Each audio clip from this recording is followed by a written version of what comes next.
everyone, what's up? Welcome again to our latest episode of In the Zone. Together with me is Coach PK, Coach Victor, and Coach John. And today, Good evening, everybody. yes, and today we're gonna talk about this clip. Here we go. This is the moment. I don't know, man. Marcus Morris going right after that left. Okay, this incident between Morris and Luka happened twice in the bubble. All right, guys, what do you think Morris did? Is it intentional or is it intentional? Coach VK. Thanks, Coach Nat. I think in the first place, when the first incident, I think is the one where he stepped on his shoe and caused his shoe to drop off. That one, I'm not sure, 100% sure whether it's intentional. It looks like he was trying to help him out after he stepped on the shoe, but you never know because I think the second incident really highlighted that he was trying to not play so clean basketball with Luka, and if he takes Luka out, is equivalent to taking out the offensive firepower of the Mavericks. Yeah, so I think in that sense, and Luka's response to that was that he felt that the incidents were not isolated and he was really a dirty player lah. So from a spectator point of view, I would say that he played real dirtier. Yeah. All right. Okay, Coach Victor, what can you say about, because Morris got a lot of incidents when he was in New York as well. Watch this clip. There's another one clip. Here we go, guys. Okay, so he's looking at the elbow, and now watch him. I don't know if I should. Okay, that was his elbow. Coach Victor, what can you say about it? I think in every championship team, All right, there are bound to be players like this that coaches would love to have in your team. But if you're on the receiving end, you'll be like, oh, that's a dirty play, that's a dirty player. You think about the championship teams of the Golden State Warriors, you have Zaza, who took out Kawhi Leonard by putting his foot under Kawhi's landing foot. And then in the past, San Antonio Spurs on their own, that's why they were saying a bit of karma struck San Antonio Spurs, because Coach Pop has his own Bruce Bowen, the Kobe stopper, so to speak, who is famous for putting his foot under people when they are doing their jump shot. And then it goes all the way back to the Detroit Bad Boys, where they have a couple of them, Rick Mahorn, all these Bill Laimbeer, Rodman. So even for the Chicago Bulls, Dennis Rodman is the so-called scorer, stopper. I mean, over these years, I mean, if you look at it, it depends how you look at it, whether it's a dirty play or just a tough play. And then they always say that, NBA playoffs, this is a playoff foul, this is a hard foul. So personally, I feel that this can be good for Luka in the sense that when someone is doing this to you, it shows that they respect you. yeah, And then it's highlighted in such a way that you're hurt, and then to take you out, you're the main player. So maybe for over this summer, this Luka Doncic will just get stronger and then be ready to handle all this. But don't make no mistake. Personally, I feel that Luka, remember, he turned professional when he was 13. yeah, And he has been playing professional basketball in the European League as a kid, teenager. Don't tell me that he has never experienced this kind of treatment before. yeah, When even in any course of work, any line of work, you have, you are the experienced one, and you have this young kid coming into your office, trying to be the main guy. yeah. There are bound to be, those veteran players trying these tricks on Luka. And by the time he comes to NBA, I feel that I feel that he has certain experience with this. So I don't think this will rattle him too much. But then again, Marcus Morris tried his best, and Luka still dropped 39 points on him. So, yeah. I think in a couple of years, Luka will be the best player in the NBA. I think easily. Yeah. Okay, yeah, easily. But don't cry too much, Luka. Okay, okay, Coach John. Okay, there's another clip that we're gonna watch. Okay, and here's the clip. Oh, a hard foul by Morris, and Doncic up. Things that are clear here. That's a flagrant foul. And yeah, well, again, just following on with what Coach Victor said a few times, this is stuff that we've seen in the past. We're going to see it in the future. There are players that are tagged as being dirty players. Sometimes, as a coach, also you have your game sometimes where you just think, you just wonder whether the player's been put up to doing what he does. Victor mentioned some of past players as well there, and in recent history where we all just watched the great series The Last Dance, and when you think about the series with the Bulls against the Pistons, there were so many comments on how rough the Pistons played, and then they took Jordan out a few times. This is something we're going to see forever. We're also talking about big money, professional leagues, players playing to get to the next stage. They want to get to the semi-finals. They want to get to the final. So in some cases, players will do what they have to do. I think, unfortunately, also sometimes players get tagged as being dirty when they're just being strong, aggressive defenders. There's been many examples of those over the years as well. But that doesn't absolve players from doing those seriously hard fouls that are just not necessary. It's not necessary for the game. Right. So, guys, you are all basketball player here, and then also we experience a lot of these things, especially when I was playing in college. Too many. Okay, so it becomes so normal. Okay, but in professionally, okay, your health, your career is on stake. So sometimes, right, when you play in NBA and then you do this to LeBron, you'll be out of NBA. Simple as that. Because it's a business. Okay, now maybe Luka. Okay, they start Morris. Maybe Morris will be playing China's basketball next year. So simple as that. Because I'm not exaggerating.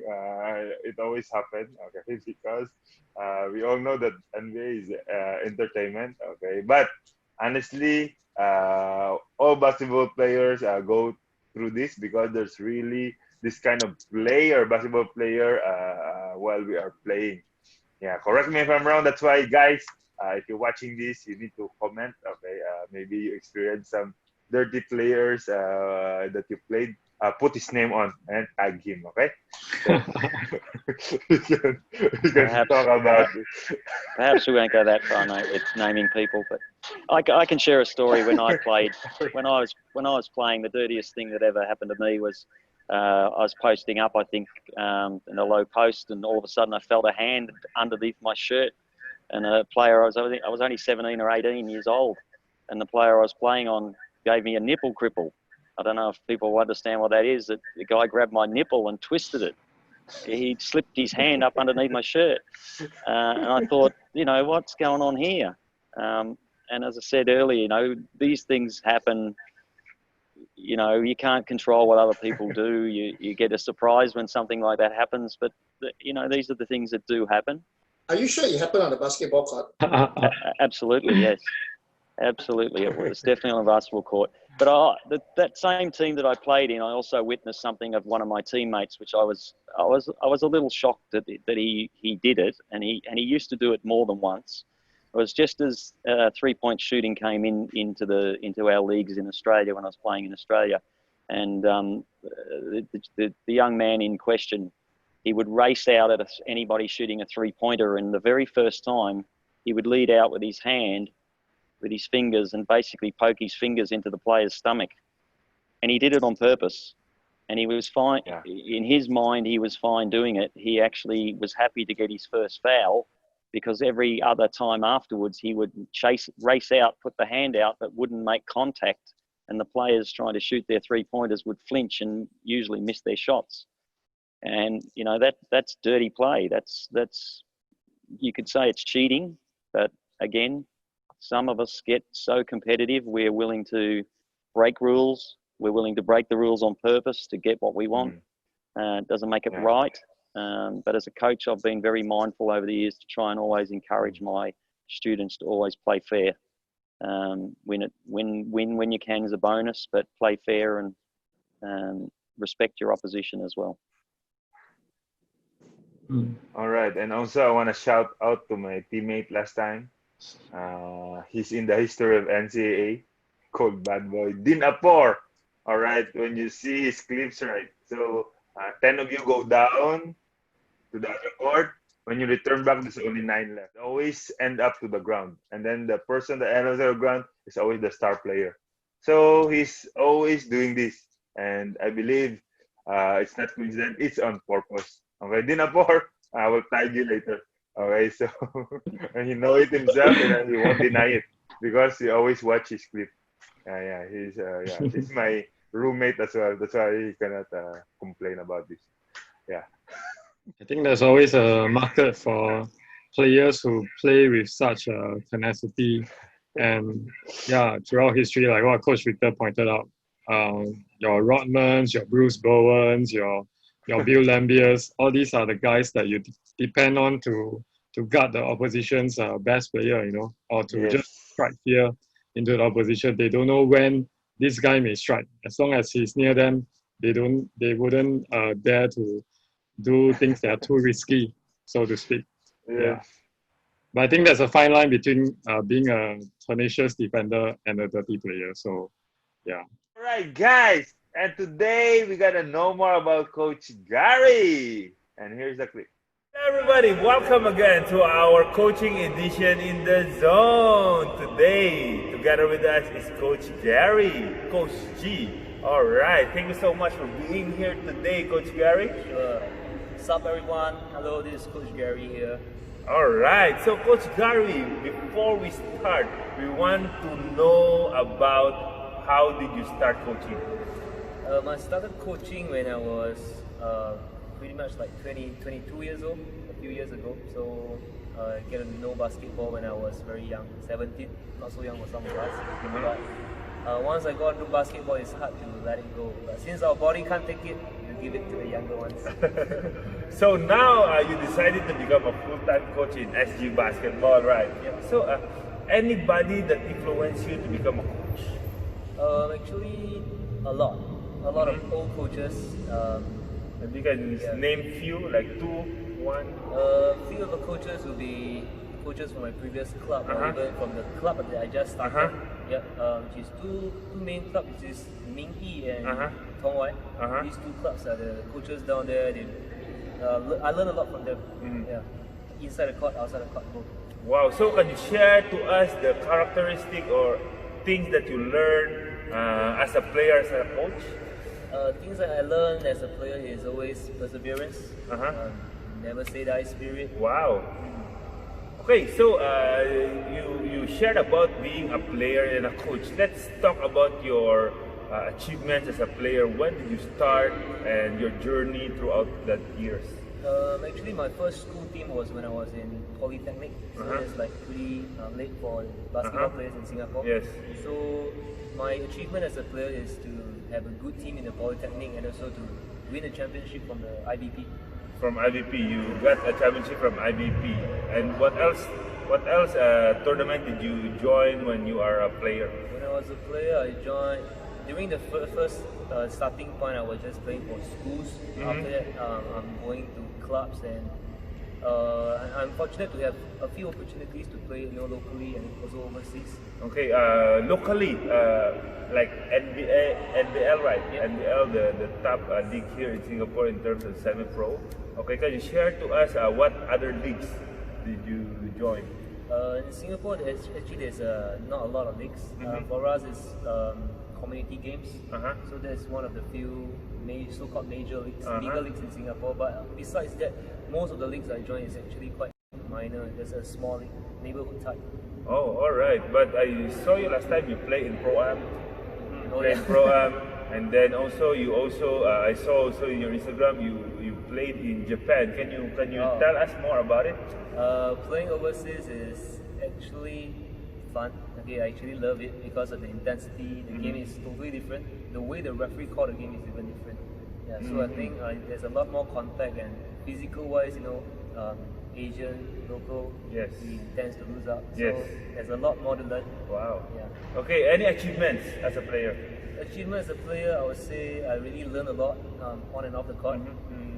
Besides talking about championships and stuff, I would say I learned about life, about how we're gonna Wow. pick ourselves up every time we make a mistake or Yes. something.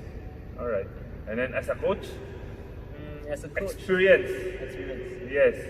Coaching experience, so I think it's a pretty smooth journey for me because the first school that I've coached is a primary school. The first year that I coached is we have a few good players and we actually managed to get the South Zone Championship. For Oh the primary wow! school. Wow, that's the start of your coaching. Yeah, so and that's then why I'm fortunate. okay, after that. After that, I'm still taking the school, and slowly I've been taking a few different schools. I want to try girls team and boys team. I doesn't want to just stick with boys. Just want to see how things changes in different genders and even different levels of basketball. Yes. Okay. Talking about coaching and playing, maybe you can share to us more about your most memorable days in playing and also in coaching. Most memorable days in playing, I would say, would be every team that I played is memorable. There's too many to talk about. So I'll go into the coaching part. Best coaching experience would be, the first year getting the championship, getting recognition, so forth. Some people might say it's luck, some people might say things, but ultimately I know that I tried my best. So I think it's a good achievement for me to be the start and get the championship of the South Zone. Oh, all right. As a player? As a player, I think most of the teams that I've been playing with, the schools team, is pretty strong. So, got a few IVP championship. Yes. Best takeaway, I would say, would be forging friendships around. Wow. Yes, very true. Yes. And then also, I remember playing with you 2012. Okay, how old are you that time? 2012, that time was 8 years back, around 1920. 20 years old, so you were like playing for 3 years already. Yeah, because when I reached Singapore, Coach Boise already introduced me to Takwai, and that's when I know you. All right.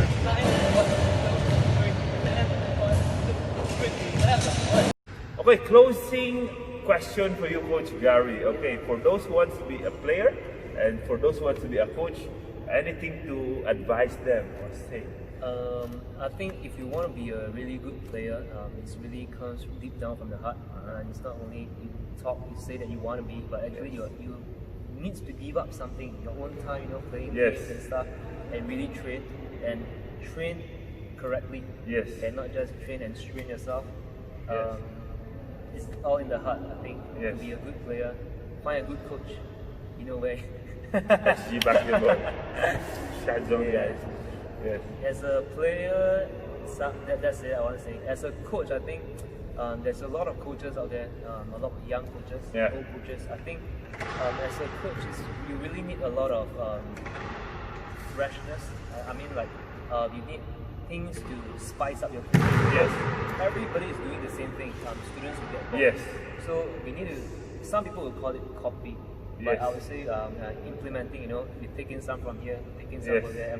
Trying to mix it up together to make it interesting for the students and as well as their learning. Wow. All right. There you go, guys. You heard it from Coach Gary today. We'll learn a lot about Coach Gary. Coach Gary, thank you so much for joining us today. All right, guys, if you want Coach Gary, you just call SG Basketball, okay, and look for Coach Gary, and he is here. Thank you so much, Coach Gary, for your time. That's for another edition of In the Zone. Thank you so much, guys. Bye-bye. Hey guys, next up, you need to learn this kind of move. And I suggest you watch it now. Hello everyone, welcome again to our Elevate Your Game. This is Coach Nat, and today we're gonna learn a very special dribble, which is very simple, but it is being used by all amateur, professional, anywhere in the world. This kind of dribble, okay, is very effective, simple, and then you always can see it to anybody but the star players. Okay, this is called in and out or head and shoulder fake. Yeah. In and out. I'm doing it right hand. Okay. Next is left. After you're comfortable already with the dribbling, alright, you add some footwork. If you're dribbling right, footwork left, fake. As I told you, head and shoulder fake. In and out. Okay. So just do this. Alright, next, left. Okay. Alright, so as I told you, right, this kind of dribble can really help you in the game.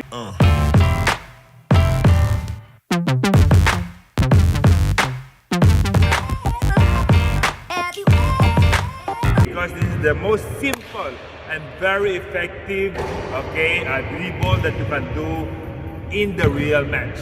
Alright, so try this out.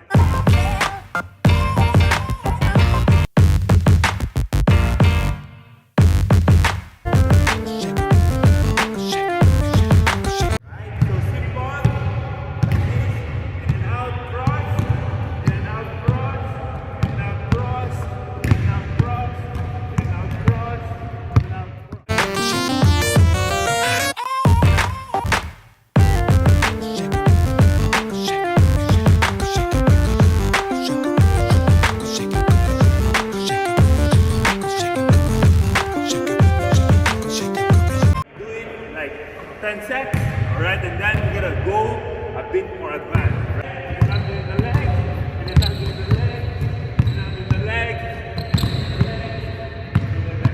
alright.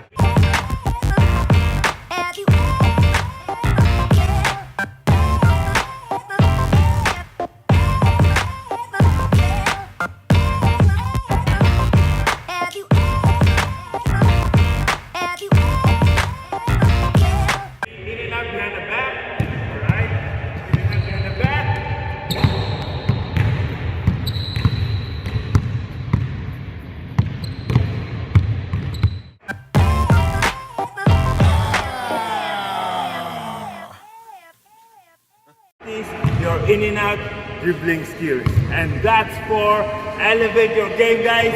See you next time. Hey guys, the most exciting thing that's gonna happen this September is 2v2 dynamic duo. Let's go.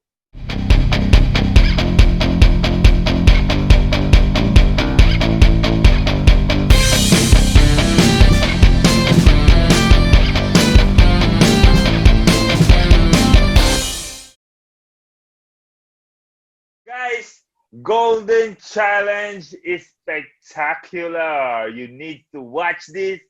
Let's go. All right, guys, what's up? We are here today at one altitude, the highest, one of the highest, okay, bar in Southeast Asia. Okay, and what we're gonna do today, okay, is we're gonna give you a challenge, a special challenge just for you. Now you need to what? Find any spectacular place that you know and do this challenge.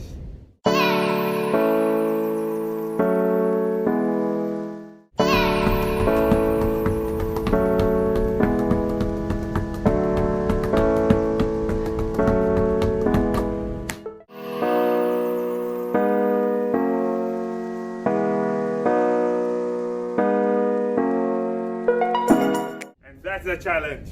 Let's go. We are on the roof of the Monty restaurant, the heart of Marina Bay Sands. Let's go.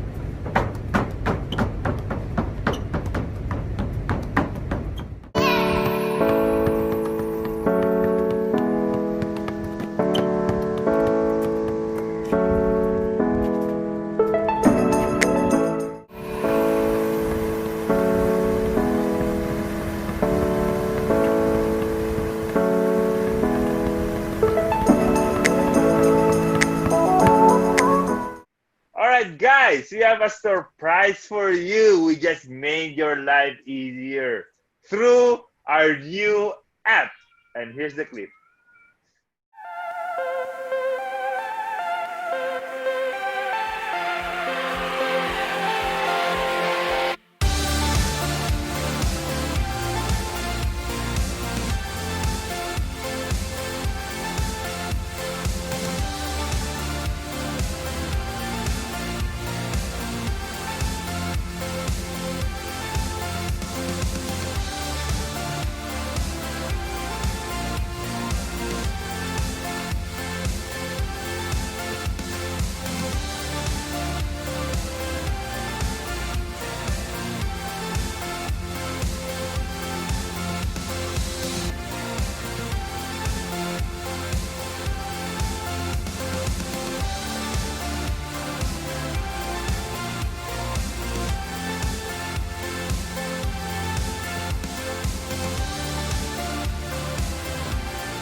guys, we're gonna talk about the functions of this new app. And here's the current function, and there will be more in the future. Coaches, can you tell us more about this function? Well, in the zones on one of the functions on the app. So for those of you that are interested, go back and have a look at our previous episodes of In the Zone. They're all there. All in the zone video is there? Yes, they're all there. Oh, all right, nice. Okay, Coach Victor, what else? You're clicks away from booking a court at our UAC, Turf City, and Kaki Bukit venues. Victor, can you pay through the app? Yes, of course. Oh, wow. Nice. So really your life become easier. Coach PK, what else is the function of this app? Well, I think if you just take a look at this app, so we have quite a number of things that are already up there, such as our e-training, which is the basics of basketball program. So you can actually watch all the videos there. Coach John mentioned that's in the zone. We also have our media articles up there, and our store is up there as well. So once we get this going, there's actually going to be more and more functions coming in the future. Yeah, so keep a lookout for it. Okay, there you go, guys. So we encourage you to download and install the SG Basketball app right now, and for your convenience sake. Thank you so much for tuning in today, guys. And then, as we told you, please comment below. Please suggest. Okay, we like it and we need it and we want it. And that's it for the In the Zone today. Thank you so much, guys. Bye-bye. Thanks, everybody. See ya. Bye.